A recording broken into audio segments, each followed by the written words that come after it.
जटावंत माने का दुख हम गोपियों में से कौन सहन कर सकता है। आगे देखिए, चंदन तज अंग भस्म बतावत, चंदन तजी अंग भस्म बतावत, बिरह अनल अति दाही, बिरह अनल अति दाही। ठीक, गोपियां कहती हैं कि तुम तो चंदन को त्याग कर भस्म रमाने की बात बता रहे हो, जबकि हम तो विरह की अग्नि में अत्यधिक जले हुए हैं, और जो अग्नि में जला हुआ होता है उस पर शीतल चंदन का लेप लगाया जाता है, ना कि राख लगाई जाती है। तो गोपियां कह रही हैं इस प्रकार से तो जो हम वियोग की अग्नि से जले हुए हैं, तुम हमारा कष्ट और बढ़ा दोगे। अब ये बताओ उद्धव, तुम हमारा कष्ट मिटाने आए हो अथवा हमारा कष्ट बढ़ाने आए हो? हम तो समझे थे श्री कृष्ण का संदेश लाए हो, तो निश्चित रूप से हमारा कष्ट कम करने आए हो, किंतु तुम तो हमारा कष्ट और अधिक बढ़ा रहे हो। ठीक है, इस प्रकार से गोपियां उद्धव से कहती हैं। एक बार इसका हिंदी अर्थ समझ लीजिएगा।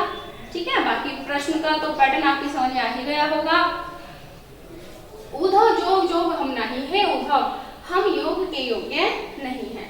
अबला सार ज्ञान कह जाने कैसे ध्यान धराही, हम अबला स्त्रियां ज्ञान के सार को क्या जाने, कैसे ध्यान धरा जाता है। तेई मूदन नैन कहत हो हरि मूरत जिन माही, हमें तो बस इतना पता है तुम उन्हीं नेत्रों को बंद करने के लिए कह रहे हो जिनमें श्री कृष्ण की मूर्ति समाई हुई है। ऐसी कथा कपट की मधुकर हमसे सुनी न जाही, हे उद्धव ऐसी कपट भरी कथा हमसे सुनी नहीं जाती। श्रवण चीर सिर जटा बंधाओ ये दुख कौन समाही, अरे कान चीरकर सिर पर जटाएं बांधने की बात करते हो, ये दुख हम कोमल स्त्रियों में से कौन सह सकता है, अर्थात कोई भी नहीं। चंदन तज अंग भस्म बदावत बिरह अनल अति दाही, चंदन को त्याग कर तुम भस्म रमाने की बात करते हो, जबकि हम तो विरह की अग्नि में पहले से ही जले हुए हैं, और तुम्हें इतना नहीं पता जले हुए को शीतल चंदन का लेप लगाया जाता है, तो तुम तो हमारा कष्ट और अधिक बढ़ा रहे हो। इस प्रकार गोपियां उद्धव से बात करती हैं। ठीक है, वही बात पहले प्रश्न में पूछा जाएगा, पाठ का नाम और शीर्षक का नाम तो आप बता देंगे। पाठ का नाम यानी कि कवि का नाम सूरदास, शीर्षक का नाम भ्रमर या पाठ का नाम भ्रमर। दूसरे में आप रेखांकित अंश की व्याख्या कर देंगे, जो भी पंक्ति रेखांकित होगी इनमें से उसकी व्याख्या कर देंगे। फिर शेष में हम किसी भी शब्द का एक अर्थ पूछ सकते हैं, है ना, तो मैंने आपको बता दिया है किसका क्या अर्थ है यहाँ पर, है ना। दूसरी बात, भाषा आपको पता है ब्रज भाषा है, रस आपको पता है वियोग श्रृंगार रस है, छंद आपको पता है गेय पद है, अलंकार मैंने आपको यहाँ लिख दिया यमक अलंकार इसमें है ना, और अलंकार के विषय में मैंने आपको डिटेल में भी पढ़ा दिया है, तो वहां से भी आपको जानकारी हो गई होगी, उसके लक्षण आपको पता होंगे जिसके आधार पर आप यहाँ से अलंकार छांट सकते हैं। ठीक है, तो इसी प्रकार से सारे प्रश्न आएंगे, ध्यान से पढ़िएगा। ठीक है, चलते हैं अगले पद की ओर।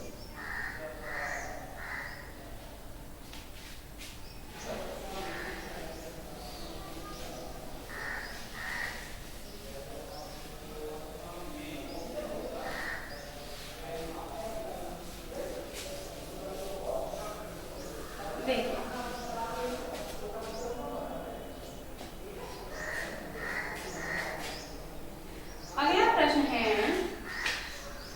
कहत कत परदेसी की बात। ठीक है, कहत कत परदेसी की बात। ठीक, यहाँ पर गोपियां उद्धव से कहती हैं कि कहत कत परदेसी की बात, कि तुम परदेसी की बात यहाँ क्यों कर रहे हो। यहाँ गोपियों के अंदर थोड़ा सा गुस्सा है कृष्ण के प्रति, और वो यहाँ कृष्ण को परदेसी कह करके उलाहना दे रही हैं, है ना। प्रेम में ऐसा होता है बच्चों, यदि हम किसी को अपने माँ बाप भाई बहन किसी को भी बहुत प्रेम करें और वो हमसे कुछ दिन की बात कहकर अधिक दिन को चला जाए, तो फिर हमसे ताना वगैरह देते ही हैं, है ना। ऐसा ही यहाँ हुआ है, क्योंकि श्री कृष्ण कुछ समय के लिए कहकर लंबे समय के लिए चले गए हैं, इसीलिए गोपियां यहाँ उलाहना दे रही हैं। ठीक है, तो देखिए, कहत कत परदेसी की बात, कि हे उद्धव परदेसी की बातों का क्या कहना, है ना, या क्या विश्वास, ये भी कह सकते हैं हम। मंदिर अरद अवधि बदी हमसो, मंदिर अरद अवधि बदी हमसो, हरि आहार चली जात, हरि आहार चली जा। बच्चों यहाँ पर जो शब्द शक्ति है वो व्यंजना लक्षणा ने जाके काम किया है, यहाँ अभिधा शक्ति का काम नहीं है। बात को यहाँ सीधे नहीं कहा गया है, बहुत घुमा फिरा कर कहा गया है, वह मैं आपके सामने बताती हूँ। ठीक है, गोपियां कहती हैं मंदिर माने एक मास यानी एक महीने की, अरध माने आधी, अवधि माने समय अवधि, बदी माने बताकर, हमसो माने हमसे। एक महीने की आधी अवधि यानी 15 दिन कहकर हमसे गए थे। ठीक, यानी 15 दिन में लौटकर आने की बात कहकर श्री कृष्ण हमसे गए थे। फिर से देख लीजिए, मंदिर अरध यानी एक मास के आधी अवधि हुई बात कहकर यानी बदी माने बोलकर, हमसो माने हमसे गए थे। और हरि आहार, हरि माने होता है शेर, शेर का आहार यानी कि मांस, चली जा यानी एक मास के लिए वो चले गए। उन्होंने एक महीना या एक मास या एक मंथ ऐसे नहीं कहा, बल्कि उन्होंने लक्षण करके बताया है कि जो शेर का भोजन होता है आहार, उसके लिए वो चले गए, यानी एक मास के लिए चले गए, अभी तक लौटकर नहीं आए। अर्थात 15 दिन की बात कहकर हमसे गए थे, 15 दिन में लौटकर आने का वादा करके हमसे गए थे, और अब एक महीना बीत चला है, अभी तक वो नहीं आए हैं। ठीक है, तो उन्होंने सीधी बात नहीं गई है, थोड़ा लक्षण करके ये बताया है कि हरि आहार चले जाते, शेर का जो आहार होता है यानी कि एक मास, तो उस मास से यदि हम आइडिया लगाएं तो एक महीने के लिए वो चले गए हैं। ठीक है, तो हम इस प्रकार से कहेंगे इसको सिंपल भाषा में कि परदेसी की बातों का क्या कहना। 15 दिन में लौटकर आने की बात कहकर हमसे गए थे और एक मास के लिए चले गए, यानी एक माह के लिए चले गए। अब उनके जाने के बाद शशि रिपु, शशि माने होता है चंद्रमा और उसका रिपु माने शत्रु। कौन होता है? सूर्य। भाई चंद्रमा कब खत्म होता है? जब सूर्य निकल आता है। तो शशि रिपु बरस,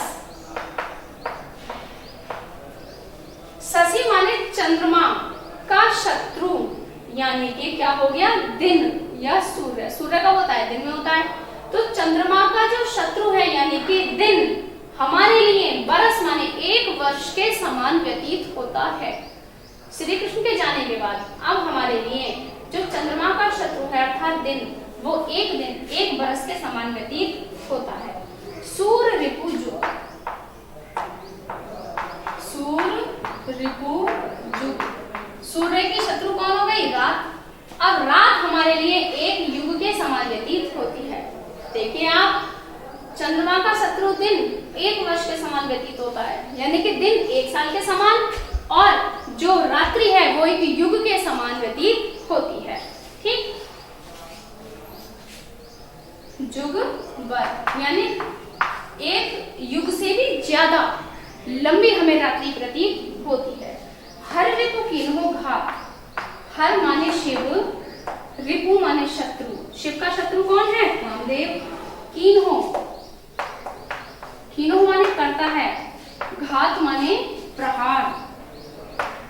उस पर भी शिव का शत्रु जो है कामदेव, वह हम पर प्रहार करता है। अर्थात भगवान श्री कृष्ण की याद हमें बार बार आती रहती है।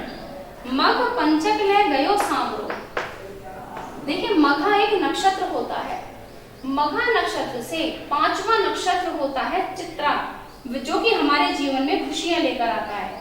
तो मघा नक्षत्र से जो 5वां नक्षत्र है वो तो श्री कृष्ण हमारे जीवन से सदैव के लिए ले गए, अर्थात हमारे जीवन से खुशियों वाले नक्षत्र तो श्री कृष्ण हमेशा के लिए ले गए। मघ पंचक ले गयो सांवरो,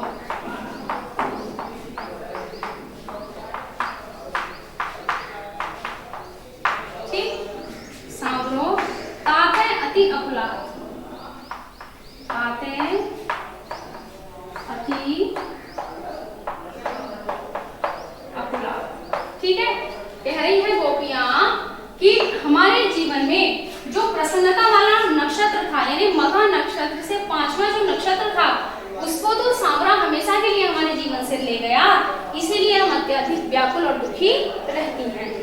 नखत वेद, नखत माने नक्षत्र, 27 नक्षत्र होते हैं, ठीक। वेद, 4 वेद होते हैं। ग्रह, 9 ग्रह होते हैं। जोड़ी, अब इनको जोड़ लो, 27, 4 और 9 होते हैं 40, ठीक है, जोड़ लिया 40। अर्धकरी, अब इनका आधा कर दो, अर्धकरी 40 का आधा 20। सोई बनत अवघात, अब 20 से जो बनता है विष,